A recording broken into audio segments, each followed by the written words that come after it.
اعوذ باللہ من الشیطان الرجیم بسم اللہ الرحمن الرحیم۔ آخری نبی حضرت محمد صلی اللہ علیہ وسلم کی پیدائش سے قبل عرب میں کچھ ایسے واقعات رونما ہوئے جو اس بات کی طرف اشارہ تھی کہ اس سرزمین میں کچھ غیر معمولی چیز ہونے والی ہے۔ ان واقعات میں ایک حیرت انگیز واقعہ اصحاب فیل اور ابابیل کا ہے، جسے اللہ تعالیٰ نے قرآن مجید کے سورہ فیل میں بھی ذکر کیا ہے، اور جو عربوں کی تاریخ کا ایک عجیب سانحہ تھا۔ حضرت محمد صلی اللہ علیہ وسلم کی ولادت سے قبل عرب کے جنوب میں واقع یمن و حبشہ کا بادشاہ ابرہہ تھا۔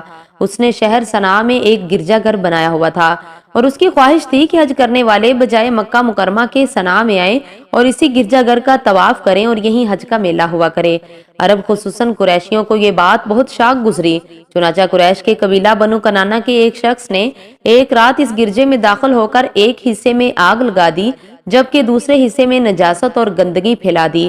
جب ابرہہ کو اس کی خبر ملی تو اس نے اپنا صبر کھو دیا اور مسیح کی قسم اٹھاتے ہوئے کہا کہ وہ اپنے اس عبادت خانے کی توہین کا بدلہ کعبہ پر حملہ کر کے لے گا، اور اس ارادے سے اپنا لشکر لے کر روانہ ہو گیا۔ اس لشکر میں بہت سے ہاتھی تھے اور ان کا پیش رو ایک بہت بڑا کوہ پیکر ہاتھی تھا جس کا نام محمود تھا۔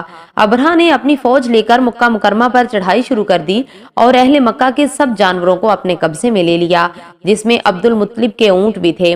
یہی عبد المطلب جو ہمارے حضور خاتم النبیین محمد صلی اللہ علیہ وسلم کے دادا ہیں، خانہ کعبہ کے متولی اور اہل مکہ کے سردار تھے۔ یہ بہت ہی رعبدار شخص تھے۔ یہ ابرہہ کے پاس آئے اور ابرہہ سے ملاقات کی درخواست کی۔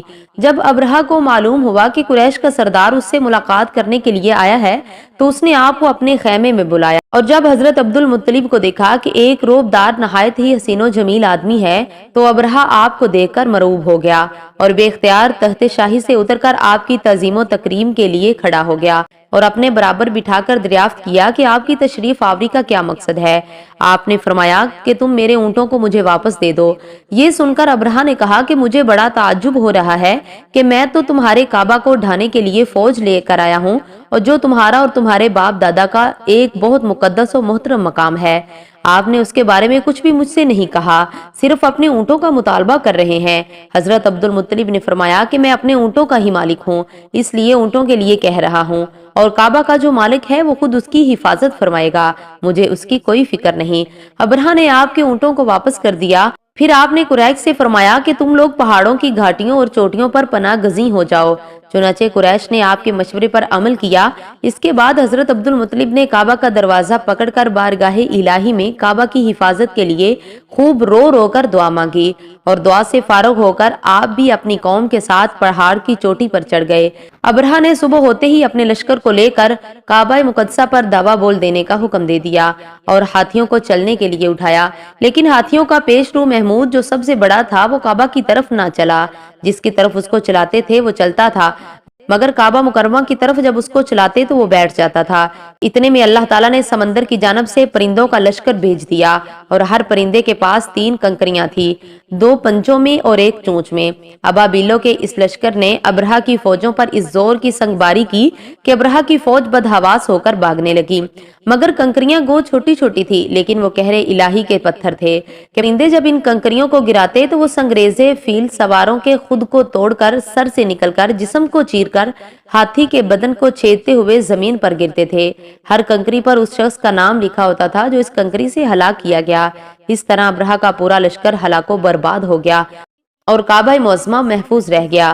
یہ واقعہ جس سال وقوع پذیر ہوا اس سال کو اہل عرب عام الفیل یعنی ہاتھی والا سال کہنے لگے، اور اس واقعے سے 50 روز کے بعد حضور سید عالم صلی اللہ علیہ وسلم کی ولادت ہوئی۔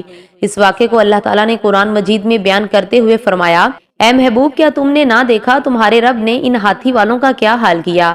کیا ان کا داؤں تباہی میں نہ ڈالا اور ان پر پرندوں کی فوجیں بھیجی؟ انہیں کنکر کے پتھروں سے مارتے تو انہیں کر ڈالا جیسے کھائی کھیتی کی پتی۔ اس سے معلوم ہوا کہ قرآن مجید کی طرح کعبہ معظمہ کی حفاظت کا ذمہ بھی خداوند قدوس نے اپنے ذمہ کرم پر لے رکھا ہے کہ کوئی طاغوتی طاقت نہ قرآن مجید کو فنا کر سکتی ہے نہ کعبہ کو صفائے ہستی سے مٹا سکتی ہے، کیونکہ خداوند کریم ان دونوں کا محافظ و نگہبان ہے۔ امید کرتی ہوں کہ آپ کو ویڈیو اچھی لگی ہوگی۔ ویڈیو کو لائک اور شیئر ضرور کیجیے گا۔ اگر چینل پر پہلی بار ہیں تو ایسی اسلامک ویڈیوز کے لیے چینل کو سبسکرائب ضرور کیجیے گا۔ وعلیکم السلام ورحمۃ اللہ وبرکاتہ۔